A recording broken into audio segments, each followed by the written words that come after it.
Hello, we get asked this question very often. For how long are we going to be importing these exotic breeds of goats from South Africa into West Africa?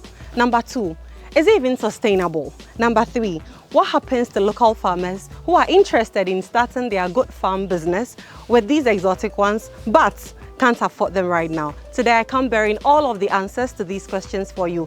But before I zoom straight into that discussion, I want you to please subscribe to this channel if you haven't done so. And if you're already a subscriber, thank you. Just go a step further, hit the notification button for me, and don't miss out on any updates we bring your way.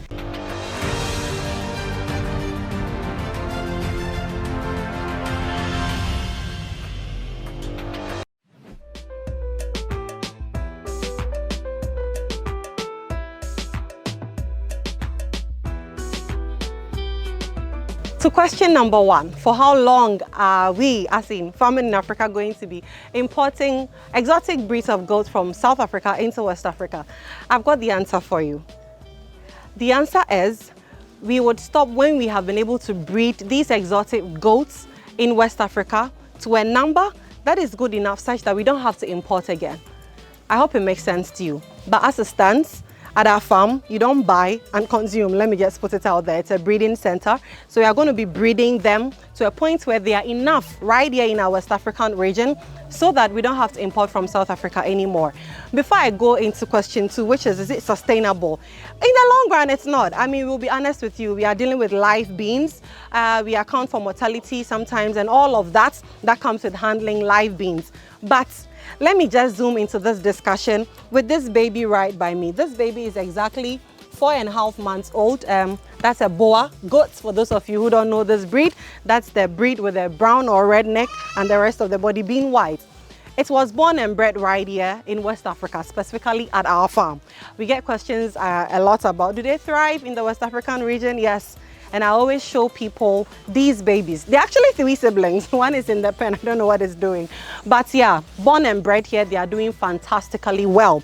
So if you're able to get to a point where every farmer who is interested in breeding such premium genetic quality of these guys has enough at his farm, what makes you think we would be importing more from South Africa? But today, I visited a farm and the farmer asked that, can he bring his local female to be crossed with one of our huge boas?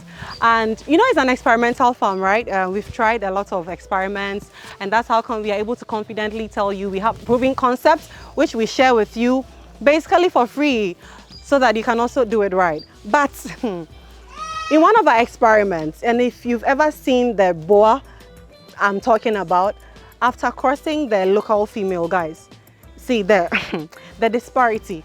I just wish the camera would put the 2 side by side so you see the lady collapsed. In other words, it is, I don't want to say it is not possible, but it's, no, I wouldn't encourage that. All of us here wouldn't encourage that. So I visited another farmer, an elderly veterinary surgeon actually, who rears these all manner of exotic breeds of goats at his farm as well. And I learned something from him. This is what he said. That's for him, and I want to share this knowledge with you for free. He doesn't wait for the boa to grow to, let's say, a year and above before, you know, thinking of crossing it with a local female. Remember, we have already talked about artificial insemination and all of these projects coming up where we would let you see the outcome and also see how the future is regarding livestock rearing or breeding right here in Africa, West Africa to be specific. This is what I learned from the farmer. You see, at this age, when it's almost what, 6 months, right now it's 4.5.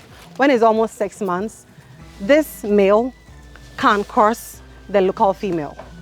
That way, when it mounts it or it crosses it, its maturity size wouldn't crush the female. At this age, it is reasonably okay. The weight, the female can sustain this weight. So I just wanted to share that secret with you. And we've also got guests who come here and ask us, are you guys selling your young ones? Can I even bring my local female to be crossed with your exotic ones? All I came to tell you today is I have good news for you. You see these guys? We are breeding them here. And guess what? We are willing to sell them at such young age for you. That is the future we've been preaching about always anyway, that we want to have them here to a point where we can easily sell them off to farmers. And over how many weeks? 4 weeks here at our farm, we've had back-to-back births right here at our farm. So it's buzzing with a lot of these exotic babies. And so yeah, I can confidently tell you we are on the right path. But I only came to let you know that we have all of these young ones also for you. So if you're a farmer out there and you want to cross, but you don't want to go all the high technology way of collecting the semen, inseminating it into your local female, listen, just contact us. Here is a breeding center. Contact us and we would be able to sell to you one of these guys at a very young age, and they can also cross your local female for you. That is the good news I come bearing for you today. I've forgotten the last question I asked you, but I only came to remind you, or I started with, but I came to remind you that right here at the Sementia Learning and Development Farm in Suhum, in the eastern region of Ghana, we do acknowledge that we can't forever import exotic breeds of goats into the West African region. That is why we are running all manner of experiments with artificial insemination, with crossing them with the local ones when they are quite young, so that we can all, participate or partake in the successful outcome we get. If you are really interested in getting some of these very young ones right here, we have the Kalahari Reds as well. Please, just pick our contact from the bio and let's get talking. We shall be waiting for you. Together, we'll be able to do this livestock business right and revolutionize the entire livestock industry right here in West Africa and beyond. On this note, let me end this video here today by saying that I shall be waiting for you, because a lot of you out there are interested in getting them bred here. So you are assured that yes, they can thrive right here in our climate. Just come to our farm, pick your choice, and let's finalize the deal, shall we? Till we come your way again with another video, it is all love from the Sementia Learning and Development Farm to you out there. Thank you for doing this journey with us. We love you. Bye-bye.